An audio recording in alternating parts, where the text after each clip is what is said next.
नमस्कार, मैं हूं आपके साथ योगिता बाजपेयी। रात के 10 बज रहे हैं और इस बुलेटिन में आपको बताएंगे पूरे दिन की बात, पूरे दिन की हलचल आप तक पहुंचाएंगे। बुलेटिन में सबसे पहले बात करेंगे राजिम कुंभ की। महानदी मैया की आरती के साथ राजिम कुंभ का आगाज हो गया है। ये कुंभ माघी पूर्णिमा से महाशिवरात्रि तक चलेगा।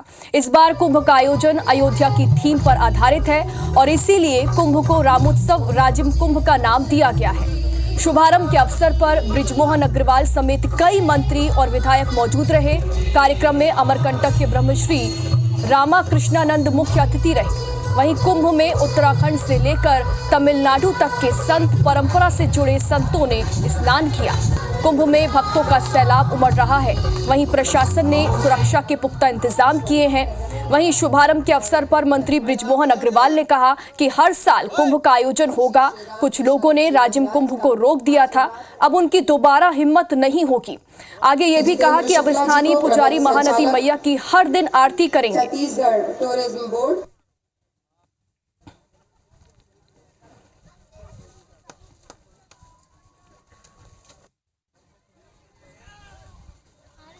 बहुत ऊंचा जाएगा। जो मोदी जी ने काम किया है बहुत अच्छा काम किया है और आने वाले समय में और अच्छा काम करेंगे और आने वाले समय में छत्तीसगढ़ बहुत तरक्की करेगा। राजिम मेला में इस समय का आयोजन बहुत भव्य लग रहा है। शासन प्रशासन की इसमें बहुत अच्छी महती भूमिका दिख रही है और यहाँ पे लोगों की भीड़ भी काफ़ी है।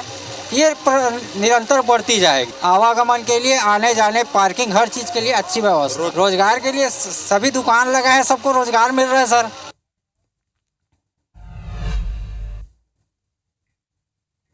और आज छत्तीसगढ़ के लिए बड़ा दिन रहा। चूंकि विकसित भारत छत्तीसगढ़ कार्यक्रम के तहत पीएम मोदी ने शनिवार को प्रदेश के करोड़ों की सौगात प्रदेश को दी है। कार्यक्रम रायपुर के बीटीआई मैदान में आयोजित किया गया, जिसमें भाजपा प्रदेश अध्यक्ष किरण सिंह देव, विधायक पुरंदर मिश्रा समेत बड़ी संख्या में भाजपा नेता और हितग्राही शामिल हुए। और लोरमी में डिप्टी सीएम अरुण साव के साथ बीजेपी किसान मोर्चा के प्रदेश अध्यक्ष तोखन साहू शामिल हुए। इस दौरान पीएम मोदी ने राजनांदगांव में 907 करोड़ रुपए की लागत से बने सौर ऊर्जा संयंत्र का लोकार्पण किया। कार्यक्रम में सांसद संतोष पांडे भी शामिल हुए। वहीं कवर्धा में कार्यक्रम बाजार चारभाटा में आयोजित किया गया, जिसमें पंडरिया विधायक भावना बोहरा ने शिरकत की। और अंबिकापुर में कार्यक्रम पीजी कॉलेज हॉकी ग्राउंड में आयोजित किया गया, जिसमें विधायक राजेश अग्रवाल शामिल हुए। इसके साथ ही बलरामपुर जिले के शंकरगढ़ और तामेश्वर नगर में योजना आधारित विभिन्न विभागों के स्टॉल लगाए गए और जिले में 12 विकास कार्यों का लोकार्पण और भूमि पूजन इसके जरिए किया गया। वहीं रायगढ़ जिले में एनटीपीसी की 8000 मेगावाट की 2 इकाइयों का वर्चुअल लोकार्पण भी किया गया। बेमेतरा में कार्यक्रम में खाद्य मंत्री दयाल दास बघेल भी शामिल हुए। देश के यशस्वी प्रधानमंत्री नरेंद्र मोदी जी छत्तीसगढ़ की जनता को हजारों करोड़ रुपए का सौगात छत्तीसगढ़ के विकास में नेतृत्व वाली भारत सरकार का हर तरह से आज ऐसे 945 करोड़ का ये सोलर पार्क ये सौगात डोंगरगढ़ और डोंगरगांव में जो स्थापित हुआ है, जिसमें 5 लाख यूनिट विद्युत उत्पादन होगा।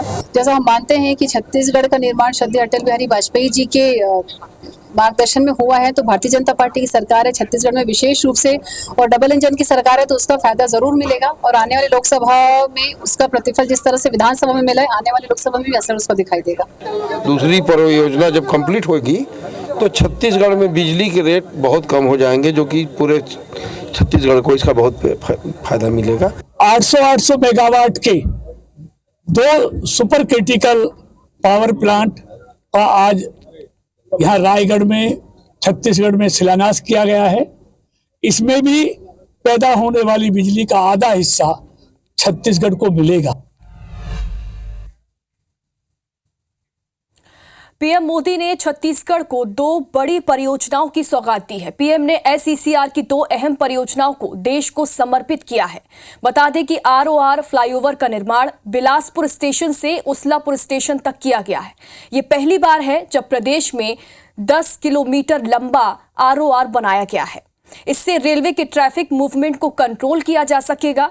वहीं दूसरी परियोजना भिलाई में 50 मेगावाट क्षमता के रेलवे सोलर पावर प्लांट की है। यह देश का दूसरा बड़ा प्रोजेक्ट है। इस परियोजना से क्लीन एनर्जी, ग्रीन एनर्जी की संकल्पना साकार होगी और 106 मिलियन यूनिट सोलर पावर का जनरेशन किया जा सकेगा। बिलासपुर उस्लापुर फ्लाईओवर जो है यह यात्रियों को प्रत्यक्ष रूप से फ़ायदा पहुंचेगा, क्योंकि इसमें ट्रेनों की गति बढ़ जाएगी, मूवमेंट हमारा स्मूथ हो जाएगा। जो पहले बिलासपुर यार्ड में कंजेशन होता था वो कंजेशन ख़त्म होगा। निश्चित तौर पर इससे यात्रियों को प्रत्यक्ष रूप से फ़ायदा होगा। और जहाँ तक सोलर पावर प्रोजेक्ट की बात है, यह प्रत्यक्ष रूप से पूरे देशवासियों को इसमें फ़ायदा होगा, क्योंकि इसमें 86,000 टन प्रति वर्ष कार्बन का उत्सर्जन कम होगा।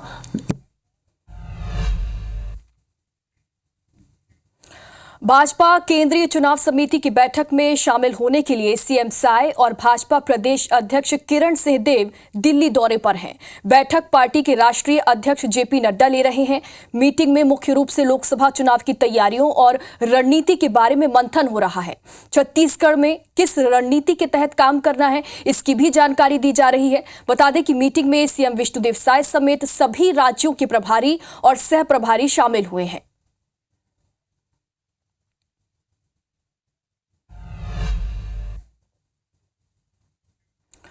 और लोकसभा चुनाव के लिए प्रत्याशियों के चयन की प्रक्रिया भाजपा और कांग्रेस दोनों ही पार्टियों में चल रही है। हाल ही में संपन्न हुए विधानसभा चुनाव में देखने को मिला था कि दोनों ही पार्टियों ने महिला उम्मीदवारों को अच्छा मौका दिया था और वो जीतकर भी आई थी। लिहाजा इस बात की पूरी संभावना है कि लोकसभा चुनाव में भी 11 सीटों में से 3 से 4 सीटों पर दोनों पार्टियां महिला उम्मीदवारों को मौका देंगी। भाजपा विधायक भावना बोहरा का कहना है कि उनकी पार्टी में शीर्ष नेतृत्व का निर्देश सभी पालन करते हैं और इसीलिए पार्टी जिसे जो कार्य देगी वो उसे पूरा करेगा।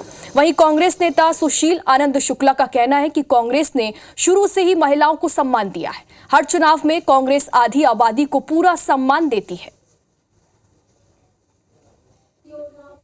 जो आरक्षण बिल जो महिलाओं के लिए इतने दिनों से अटका हुआ था, तो कहीं ना कहीं भाजपा की सरकार आने के बाद में प्राथमिकता से उसे लिया गया। 33% आरक्षण की जो बात कर रहे हैं तो भारतीय जनता पार्टी की सरकार की ही देन है। और मुझे लगता है कि महिला सशक्तिकरण की बात करें तो भारतीय जनता पार्टी सबसे उसमें अग्रणी है और निश्चित ही महिलाओं को इस बार प्रतिनिधित्व करने का अवसर जरूर मिलेगा लोकसभा में।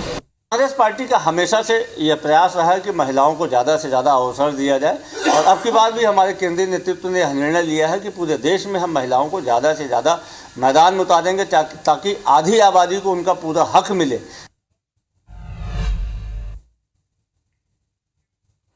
राज्यसभा सांसद सरोज पांडे ने लोकसभा चुनाव लड़ने की इच्छा खुलकर जाहिर की है। भिलाई के चरोंदा में हुए सोलर प्लांट के उद्घाटन समारोह में पहुंची सांसद सरोज पांडे ने कहा कि पार्टी उन्हें जहां से टिकट देगी वो वहां से चुनाव लड़ने को तैयार है। इस दौरान उन्होंने कांग्रेस के उस बयान पर भी कांग्रेसियों को आड़े हाथों लिया है जिसमें उन्होंने ये कहा कि भाजपा ईडी और आईटी के जरिए अपना खजाना भर रही है। सरोज पांडे ने कहा कि जिनके घर से खजाना निकल रहा है वे सही जानकारी देते तो कार्रवाई की नौबत ही नहीं आती, लेकिन अगर वो पैसा भ्रष्टाचार का है तो निश्चित ही कार्रवाई होगी। अगर ईडी उनके वहां तक पहुंचती है और वो पैसा मिलता है तो पैसा कहां का है, अगर वो उस पर सही जवाब दे तो मुझे लगता है कि आगे कार्रवाई की जरूरत नहीं हो। लेकिन अगर भ्रष्टाचार का पैसा है तो गोलमाल जवाब होगा तो निश्चित तौर पर कार्रवाई होगी। बात देवास की, ऐसी क्या हालात बने कि यहां पर धारा 144 लगानी पड़ी। शहर के स्टेशन रोड पर विवादित कब्रिस्तान और कब्रिस्तान तक जाने के लिए नया रास्ता बनाने का स्थानीय हिंदू परिवार विरोध कर रहा है।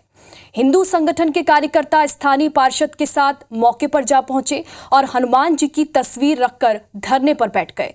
शुक्रवार को प्रशासन और पुलिस की मौजूदगी में मेजर रोड से नया रास्ता निकालने की बात सामने आई, जिसके बाद स्थानीय पार्षद शीतल गहलोत सहित आसपास के लोगों ने कार्रवाई का विरोध किया, जिसके बाद कार्रवाई रोक दी गई। घटना के मद्देनजर कलेक्टर ने शनिवार सुबह धारा 144 लगा दी। प्रशासन के आदेश का विरोध करते हुए लोग धरने पर बैठ गए। साथ ही लोगों ने अपने घरों को बेचने के लिए पोस्टर भी लगा दिए। इस मामले में सांसद महेंद्र सिंह सोलंकी का कहना है कि प्रशासन से मिलकर जल्द ही हल निकाला जाएगा। किसी हिंदू को अपना घर बेचने की जरूरत क्यों पड़ी, इसकी जांच की जाएगी और जरूरत पड़ने पर मुख्यमंत्री को मामले की जानकारी दी जाएगी। बता दें कि शमशान और कब्रिस्तान की जमीन आमने सामने है, जिसे लेकर दो समुदायों में विवाद चल रहा है। यहाँ की धारा 144 एक विशेष क्षेत्र में 500 मीटर में लगा दी गई है कि सभी को सुनिश्चित हो, किसी भी प्रकार की अगर कोई असंवैधानिक गतिविधि करने की कोशिश करेगा उसको बिल्कुल भी बख्शा नहीं जाएगा, इस सुनिश्चित किया जाता है। अब देखिए ये कितना जाम इस समय लग गया है। यही स्थिति यहाँ पर रहेगी क्योंकि जब यहाँ पर से रास्ता रहेगा और लोग आएंगे जाएंगे तो काफ़ी असुविधाओं का सामना लोगों को करना पड़ेगा। इसलिए हमारी लोगों की यहाँ की जो बात है वो व्यवहारिक है और उचित मांग है, अनुचित कोई मांग नहीं है। इस प्रकार की परिस्थितियाँ क्यों निर्मित हुई कि उन्हें इस तरह का पोस्टर लगाना पड़ा, उसकी तह में जाया जाएगा, उन कारणों को जाना जाएगा और जो भी कारण होंगे उन सभी समस्याओं का निराकरण जल्द से जल्द किया जाएगा। मैं स्वयं उस मामले का अध्ययन करने के पश्चात जिला प्रशासन से बात करूंगा।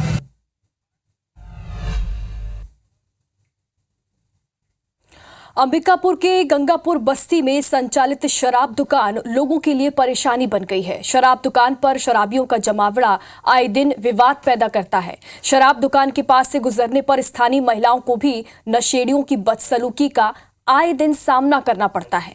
लंबे समय से स्थानीय महिलाओं की मांग है, लेकिन नगर निगम शराब दुकान को शहर के अंदर ही दूसरी जगह शिफ्ट करने के लिए तैयार नहीं हो रहा है। लेकिन इसका विधायक राजेश अग्रवाल ने विरोध किया और कहा कि शराब दुकान शिफ्ट होनी चाहिए, लेकिन शहर के अंदर नहीं, आउटर में शिफ्ट होनी चाहिए। वहीं स्थानीय लोग शराब दुकान के शिफ्ट होने की बात से खुश हैं।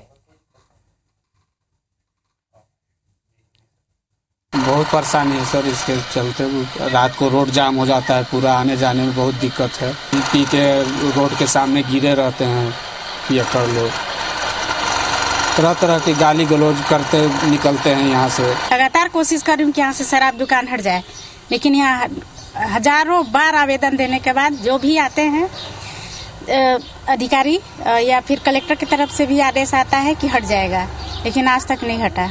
हमने निर्णय लिया है कि शराब दुकानें फिर से शहर के बीच में ही निगम के पास दुकानें अगर उपलब्ध है तो, और नहीं हो तो निगम बना के दुकानें उपलब्ध कराए और दुकानों को शहर के अंदर लाया जाए। 5 साल तक इनको ध्यान नहीं है कि गंगापुर की दुकान को हटाना है।